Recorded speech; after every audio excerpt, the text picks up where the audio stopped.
Bonsoir, bonsoir, bien-aimés frères et sœurs. Nous sommes au 6e dimanche du temps ordinaire et les tests de ce 6e dimanche nous invitent au choix et à la confiance. Oui.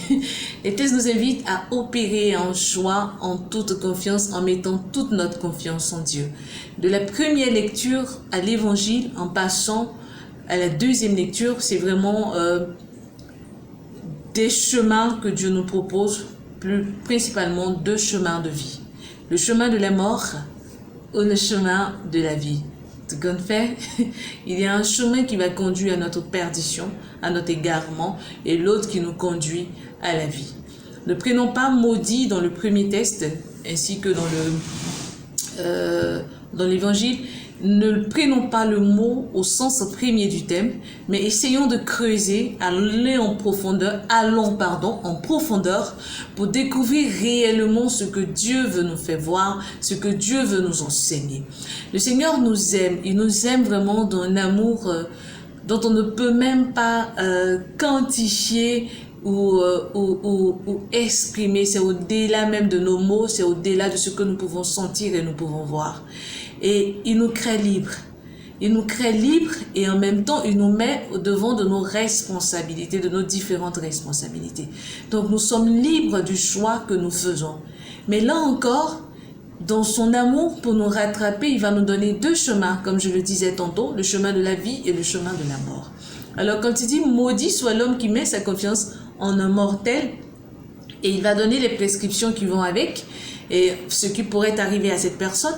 Et heureux celui ou heureux l'homme qui met sa confiance dans le Seigneur et dont le Seigneur est sa confiance. Et cette personne-là, on voit qu'il y a une liste de prescriptions et de promesses. Et dans l'évangile encore, il y aura encore des promesses. Heureux vous qui pleurez, aujourd'hui vous rirez demain. Heureux vous qui avez faim, vous serez rassasiés. Heureux vous les pauvres, le royaume des cieux est à vous. Vous voyez que là, il nous dit, si je choisis la vie, voilà comment je vais vivre. Si je choisis la vie, mais comment je choisis la vie? Je choisis la vie dans la persévérance et dans l'action. La plupart du temps, on a l'impression que être chrétien ou être en Dieu veut dire de ne pas travailler. Parce que j'ai choisi la vie, je ne dois pas. Non. Lorsque je choisis la vie, il y a un travail à faire. Les gens se moqueront de moi parce que les choses vont mettre du temps à se réaliser, à se mettre en place. Ils vont se moquer de moi. Je serai la risée du quartier, de ma famille. Mais au bout, il y a quoi? Il y a la joie. Ceux qui se moquent de moi aujourd'hui, ce sont ceux-là que je vais assister demain. Ceux qui se moquent de moi aujourd'hui, ce sont eux qui vont s'asseoir pour m'applaudir. Pourquoi? Parce que j'ai choisi le vrai chemin. J'ai choisi un chemin sur lequel Dieu va essayer de me transformer de l'intérieur comme de l'extérieur. Il va peaufiner certaines choses en moi. Il va essayer de me rendre bien, de faire de telle sorte que je puisse vivre selon ses prescriptions. Ça, c'est le chemin de la vie. Lorsque je choisis le chemin de l'égarement, j'ai l'impression que tout est facile, j'ai l'impression que tout va bien, j'ai l'impression que tout est bien. Mais à la fin, il y a la mort. À la fin, je suis perdu. À la fin, je ne serai pas ce que Dieu veut que je sois.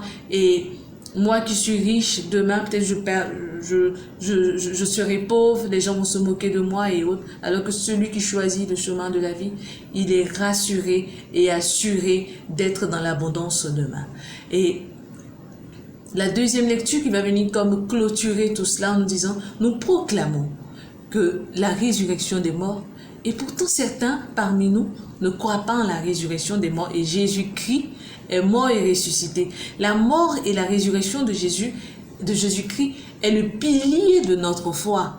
Alors, si je ne crois pas en la résurrection, c'est que lui n'est pas ressuscité, et pourtant il est ressuscité. S'il est ressuscité, toutes ces situations difficiles, toutes ces morts professionnelles, physiques, morales, spirituelles, vont ressusciter, vont prendre vie. Cette situation compliquée que je traverse va prendre vie, ou du moins va reprendre goût à la vie. Alors choisissons Dieu, choisissons le chemin de la vie et faisons confiance totalement à Dieu, ou je dirais choisissons ce chemin en toute confiance et en toute humilité, et portons au monde que Jésus est vraiment Seigneur. Que Dieu nous garde. Au revoir.